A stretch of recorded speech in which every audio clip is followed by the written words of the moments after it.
Hello, good morning my dear students. कैसे हैं आप सभी लोग। हम लोगों का टॉपिक चल रहा था operations in C plus plus. अभी हम लोगों ने इससे पहले वाले वीडियो में ये समझ लिया था कि ऑपरेशन कैसे परफॉर्म कराते हैं या वैल्यूज कैसे असाइन होती है। हम अभी तक हमारे पास जो वैल्यूज थी वो फिक्स वैल्यूज थी।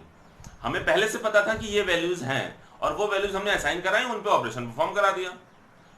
लेकिन अब हम आज ये सीखेंगे कि कैसे यूजर से वैल्यूज को इनपुट कराया जाता है और वो जो वैल्यूज आप यूजर इनपुट कर रहा है उसको मेमोरी में कैसे स्टोर किया जाता है, स्टोर वैल्यूज पर कैसे ऑपरेशन परफॉर्म किया जाता है, परफॉर्म कराने के बाद क्या रिजल्ट आया उस रिजल्ट को कैसे डिस्प्ले किया जाता है। बात मेरी समझ लीजिए कि हम अब आज ये सीखेंगे कि यूजर से वैल्यूज इनपुट कराने के बाद उस पर कैसे आउटपुट ऑपरेशन परफॉर्म कराया जाए। समझ लीजिए, हम प्रोग्राम बना रहे हैं, वॉइड मेन से स्टार्ट करते हैं। हेडर फाइल आप अपने आप लगाएंगे, हेडर फाइल आप लगाते हुए चलेंगे। हम प्रोग्राम बना रहे हैं वॉइड मेन से। हमने लिखा वॉइड मेन। आपको पता है प्रोग्राम कहां से एग्जीक्यूट होगा? प्रोग्राम एग्जीक्यूट होगा वॉइड मेन से। ठीक, हम दो वैल्यूज यूजर से इनपुट कराएंगे।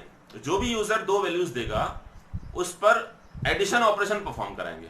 हम इससे ये सीख जाएंगे कि यूजर से कैसे वैल्यूज को इनपुट कराया जाता है। तो हमें दो वैल्यूज इनपुट करानी यूजर से, तो हमने दो वेरिएबल ले लिए। क्योंकि हम न्यूमेरिक वैल्यूज इनपुट कराना चाहते हैं तो मैं हमको इससे पहले वीडियो में बता चुका हूं, न्यूमेरिक वैल्यूज के लिए इंट डेटा टाइप का यूज किया जाता है। तो हमने लिखा इंट ए पहली वैल्यू के लिए, दूसरी वैल्यू के लिए हमने लिखा बी। ये बात मैं आपको पहले बता चुका हूं कि जितनी वैल्यूज आप लेंगे उतने ही वैल्यूज, जितनी वैल्यूज आप यूजर से इनपुट कराएंगे उतने ही वेरिएबल आपको लेने पड़ेंगे। साथ के साथ एक वेरिएबल एक्स्ट्रा इसलिए लेते हैं ताकि जो भी ऑपरेशन परफॉर्म कराने के बाद जो रिजल्ट आया वो रिजल्ट आप किसके अंदर शो करेंगे, किसके अंदर स्टोर करेंगे। तो हम ए पहली वैल्यूज के लिए ले लिया, बी दूसरी वैल्यू के लिए ले लिया, सी हम एक तीसरा वेरिएबल लेंगे जिसके अंदर क्या होगा, जिसके अंदर रिजल्ट स्टोर होगा। ठीक हो गया। अब हमें दो वैल्यूज यूजर से इनपुट करानी है, तो कैसे इनपुट कराएंगे वो समझिए। तो हमने एक स्टेटमेंट लिखा सी आउट एंटर ए नंबर। हमने क्या लिखा? सी out enter a number.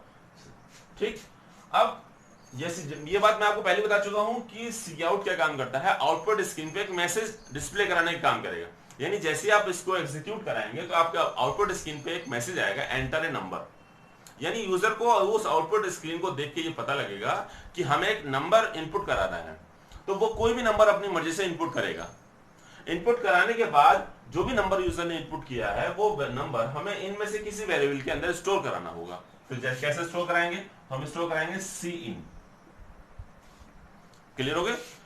Output screen पर मैसेज डिस्प्ले कराने के सी आउट, जो भी वैल्यूज रन टाइम पर यूजर ने दी हैं वो वैल्यूज स्टोर कराने के लिए हम किसका यूज करते हैं? सी इन। डबल ग्रेटर देन सिंबल का यूज करेंगे। ठीक, अब हमें वो वैल्यू जो वैल्यू उसने दी है यूजर ने, वो वैल्यू ए के अंदर स्टोर करानी है। तो हम क्या लिखेंगे यहाँ पे? ए। क्लियर हो गया? यानी पहली वैल्यू जो भी उसने दी वो देगा तो वो वैल्यू हम किसके अंदर स्टोर कराएंगे? हम स्टोर कराएंगे ए के अंदर। इसी तरीके से हमें एक दूसरी वैल्यू भी इनपुट करानी होगी। तो फिर हम एक मैसेज देंगे सी आउट एंटर सेकेंड नंबर। एक वैल्यू देने के बाद फिर हमने दूसरा मैसेज दिया उसको कि आप एक वैल्यूज और दी, एक वैल्यू और दीजिए। तो हमने सी इन और वो वैल्यू स्टोर करा दी बी के अंदर। तो यूजर ने दो वैल्यू दी, दोनों वैल्यू हमने ए के अंदर और बी की दूसरी वैल्यू बी के अंदर स्टोर करा दी है। तो इस तरीके से आपको समझ में आ गया होगा कि हम कैसे यूजर पर डिस्प्ले कराएंगे और जो भी वैल्यू डिस्प्ले कराएंगे, जो भी वैल्यू वो देगा, जो भी वैल्यू देगा वो किस तरीके से हम वेरिएबल के अंदर स्टोर कराएंगे। सी इन के थ्रू हम वेरिएबल के अंदर वैल्यू को स्टोर करा लेते हैं। तो हमारे पास दो वैल्यू आ गई होंगी। एक वैल्यू आ गई होगी ए जो ए के अंदर स्टोर है और दूसरी वैल्यू बी के अंदर स्टोर है। अब जिन दोनों वैल्यूज पे ऑपरेशन परफॉर्म करा दीजिए। तो ऑपरेशन परफॉर्म ठीक वैसे कराते हैं जैसे हमने इससे पहले कराया था। क्या लिखेंगे? C equal to A plus B. A के अंदर जो वैल्यू होगी वो और बी के अंदर वैल्यू होगी वो, दोनों ऐड हो गए, वैल्यू किस में अंदर आ जाएगी? वो सी के अंदर आ जाएगी। उसके बाद हम लिख देंगे क्या? जो भी वैल्यू है उसको डिस्प्ले करा देंगे जो भी सी के अंदर वैल्यू है। तो हम लिख दिया सम इक्वल टू वैल्यू किसके अंदर आ रही है? सी और गेट सी एच। खत्म। अब इस प्रोग्राम को एग्जीक्यूट करा के समझते हैं। एग्जीक्यूट कराते हैं फिर देखते हैं किस तरीके से काम करेगा ये। जैसे हम इस प्रोग्राम को एग्जीक्यूट कराया प्रोग्राम कहां से एग्जीक्यूट होना स्टार्ट करेगा, प्रोग्राम आपका वॉइड मेन से एग्जीक्यूट होना स्टार्ट करेगा। उसके बाद नेक्स्ट स्टेटमेंट पे आएंगे इंट ए बी सी। मैं आपको पहले बता चुका हूं वेरिएबल क्या करते हैं, वेरिएबल मेमोरी में ब्लॉक एलोकेट करने का काम करते हैं। उसने इससे क्या बनेंगे, इससे 3 ब्लॉक बनेंगे मेमोरी में आपको, तीनों के नाम ए बी सी होंगे। कितने ब्लॉक बनेंगे, 3 ब्लॉक, ए बी और सी। पहला ए, दूसरा बी, तीसरा सी। इन तीनों के अंदर कैसी वैल्यू आएगी, इन तीनों के अंदर न्यूमेरिक वैल्यू स्टोर होगी। अब ये तीनों कैसे हैं, अभी तीनों में खाली हैं, इसके अंदर कुछ भी नहीं है। ठीक हो गया। अब यहां पर हम बना लेते हैं अपनी आउटपुट स्क्रीन। ये हमारी क्या है, ये हमारी आउटपुट स्क्रीन है। ठीक, ये क्या है आपकी आउटपुट स्क्रीन। हमने इसको एग्जीक्यूट कराया, इस प्रोग्राम को कंट्रोल F9 दबाया, एग्जीक्यूट किया। इस लाइन पे आए, मेमोरी में 3 ब्लॉक बने। ये तीनों ब्लॉक कहां बनेंगे, ये तीनों ब्लॉक मेमोरी के अंदर बनेंगे। इन तीनों के अंदर न्यूमेरिक वैल्यू स्टोर होगी। अब उसके बाद इस लाइन पे आए, तो उसके बाद नेक्स्ट लाइन पे लिखा है सी आउट। तो आपको पता है सी आउट क्या काम करता है, सी आउट आउटपुट स्क्रीन पे मैसेज डिस्प्ले कराने का काम करता है। तो मैसेज लिखा क्या है, तो मैसेज लिखा है एंटर ए नंबर। तो हमने लिखे यहाँ पे मैसेज क्या आएगा, मैसेज आएगा एंटर ए नंबर। तो ये आउटपुट स्क्रीन पे आपको सामने एक मैसेज डिस्प्ले होगा, एंटर ए नंबर।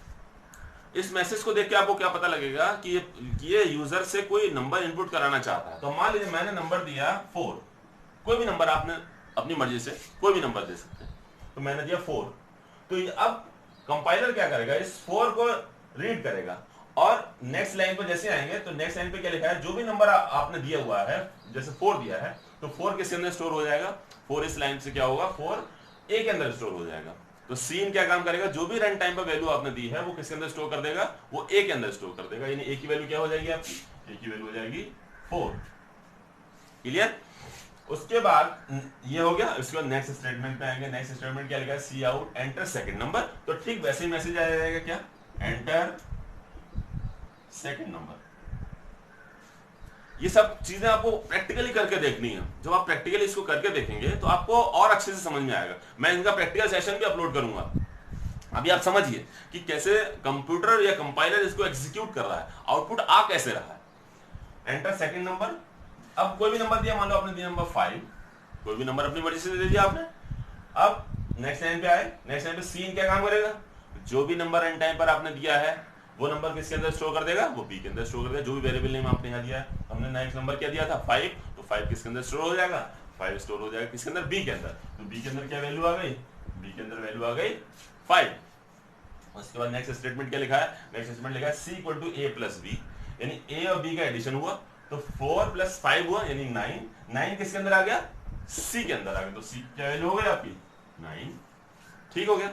उसके बाद नेक्स्ट स्टेटमेंट पे आया। नेक्स्ट स्टेटमेंट क्या लिखेगा, सी आउट। सी आउट मैसेज डिस्प्ले कराएगा, क्या मैसेज, सम इक्वल टू लिखेगा पहले तो सम इक्वल टू आएगा पहले तो, और फिर सी लिखा है सी की वैल्यू। तो सी की वैल्यू क्या है, वैल्यू है 9। तो इस तरीके से आप रन टाइम पर यूजर से कोई भी वैल्यूज इनपुट करा सकते हैं और उन वैल्यूज पर कोई भी ऑपरेशन परफॉर्म करे। जैसे हमने एडिशन कराया था, प्लस लिखा, मल्टीप्लिकेशन का मल्टीप्लाई लगा देंगे, डिवीजन सब्ट्रैक्शन जो भी आप ऑपरेशन परफॉर्म कराएंगे वो ऑपरेटर यहाँ पे लिख देंगे और वैसे ही ऑपरेशन परफॉर्म हो जाएगा। तो इस तरीके से हमने सीख लिया कि किस तरीके से प्रोग्रामिंग में यूजर से वैल्यूज इनपुट कराते हैं, वो वैल्यूज कैसे वेरिएबल के अंदर स्टोर होती है और उन पर कैसे ऑपरेशन परफॉर्म कराया जाता है। इस पूरे प्रोग्राम को आप नोट करिए, एक बार अपने आप से रन करा के देखिएगा, कोई दिक्कत आए कांटेक्ट करिएगा। ठीक हो गया, okay, thank you very much.